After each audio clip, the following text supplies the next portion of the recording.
Me kika ce? Wallahi lafiya kalau. Ya kake? Wallahi masha Allah. Ya gari ya aiki? Alhamdulillah.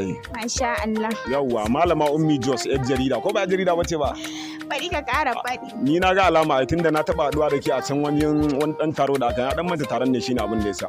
Allah sarki duk ba wannan. Ina jinki. Tambaya zan maka. Akan me kenan? Zaka bani ansa. Insha Allah zan baki ansa an dai tambayar ta zo ta daidai. Kai ne a karanta. Kayi aure. Kana son budurwa.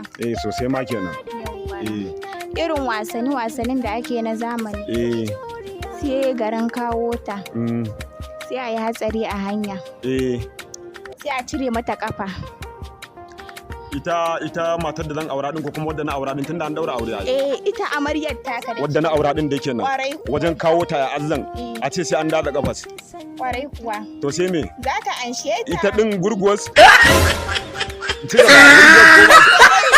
gurguwas za ka anshe ta ko ba za ka anshe ta ko za ka cire kafanka a sa mata subhanallah ai wallahi daga can mata can kudi na ma sai an biya ni kuma in ma aka samu matsala ma da kyau ka hada baki na ran da ba wani wannan kawai ba zan yarda ba da zan ba ai kaddara ce kuma wannan su suka zaba wani kaddara ma daman ne ba san da kake ba wallahi ina son kaga cikin da kake so to ƙarya ne ina faɗa kama wani damuwa ne haka ne magana ki to me a ciki ba malam to kawai sai aka mai ita ki duba fa da wainin nan fa ni da ringa fa